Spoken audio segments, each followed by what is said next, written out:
Welcome, everyone. My name is Frank Gaffney. I'm the Vice Chairman of the Committee on the Present Danger China, and we are very proud to sponsor one of our weekly webinar series on the unrestricted warfare the Chinese Communist Party and its friends have been waging against our country relentlessly for decades, unbeknownst to the vast majority of Americans, unfortunately, and it seems even now still too few of our leaders are clued up about it.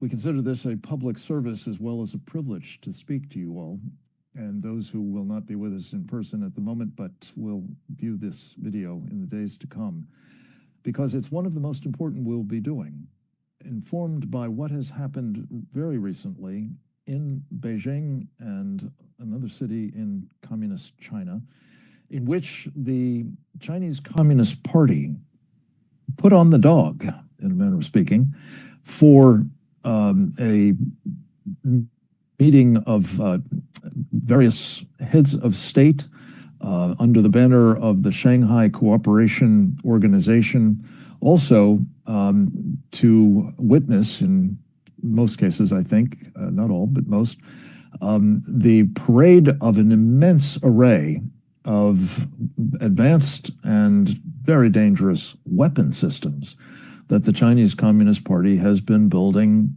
as those of you who have been following these programs know, with help from us, with help in terms of stolen technology, with help from us in terms of the infusion of funds from American pension funds, mutual funds, exchange-traded funds, index funds, college tuition funds, and other investment vehicles here in the United States, some of which have gone directly into companies supporting the Chinese People's Liberation Army, and thereby making possible the largest military buildup in the history of the world.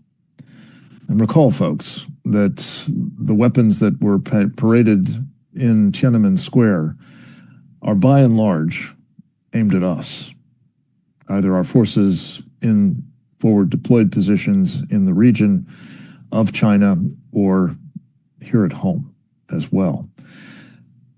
We're going to focus on two specific upshots of these events.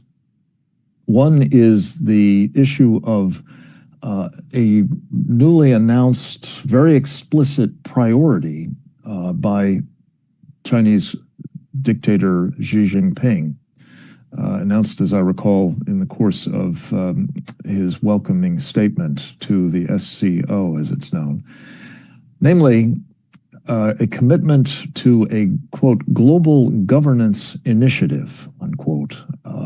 Not a secret exactly. They've been talking this up for some time, but it's apparently now going to be given a very urgent priority by the Chinese Communists, and you can believe it, their friends, both elsewhere around the world, notably in various United Nations offices, and of course, amongst elites that support them and are seeking to advance Communist China's interests, not a few of whom are here in the United States of America, alas. We'll be talking a bit about that priority, that agenda, what it means for not just China, of course, but for the world, including, of course, the United States, if we are to be governed by some entity other than our constitutional republic and the arrangements specified in that constitution, but instead by wholly unaccountable, unelected, and probably Chinese communists, rulers in the stead of those we elect to represent us. Secondly, we're going to talk about the prospect with that military buildup and the increasing flexing of the muscles of the People's Liberation Army and its friends, again, notably Russia, North Korea, and Iran, to add to the unrestricted, if you will, pre-kinetic kind of war that we've been subjected to for so long, the old-fashioned kind, a shooting war. Could that be in our future? And if so, where and what might it entail? We'll get into all of that with an extraordinary group of our best and brightest, many of the members of our Committee on the Present Danger China, others great friends and valued allies. We're going to start with, as we often do in these programs, a segment of an interview that I conducted with one of our foremost naval intelligence officers, now retired from the Navy, Captain James Fennell. He is these days associated with the Geneva Center for Security Policy.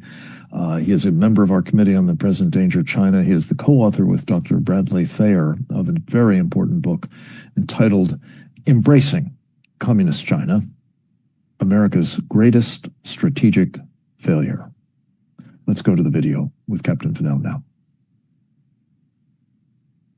The most important thing that happened in this SCO Plus meeting was revealed this morning in their press, which said that President Xi Jinping revealed to the SCO and to the world the new Global Governance Initiative. It's a first to be revealed at the SCO, and it combines with the three other global initiatives that China has put forward, Xi has put forward, which is the Global Development Initiative, the Global Security Initiative, and the Global Civilization Initiative. And these now, joined with this Global Governance Initiative, are what they say are needed right now because global governance is falling apart. The global South is not being represented. There's an erosion of authoritativeness, and there's an urgent need for greater effectiveness. And they put forward 5 principles of this global governance initiative. One is to adhere to sovereign equality, to abide by international rule of law, practice multilateralism, advance people-centered approach, and focus on taking real actions. And that's what they want to do. And that's the system that they're building. And it sounds very attractive to many people. They're not acquainted with the war and what occurred and the system that was put in place that helped a lot of these small nations have a better economy, more equity in the world at the United Nations that was all set up as a result of the end of World War II. You know, the Chinese call what happened on the 2nd of September and now what they're calling on the 3rd of September, they call it the 80th anniversary of the victory in the Chinese People's War of Resistance against Japanese aggression and the World Anti-Fascist War. And World Anti-Fascist War is not just a war against Japan. The term anti-fascist war is a communist term. The Soviet Union used it, and it was about going after capitalism in America and the West. So what China is saying is we're still at war. We're still in a struggle, communists against capitalists, which are fascist by their definition, and we are going to defeat you. So when they say we want to have a global governance system, it doesn't mean that they want to have it where America gets to represent our way of life and our system of governance. They want to crush that and replace it with their system, which means that they're in control and they get to call the shots. And if you step out of line, you will be crushed.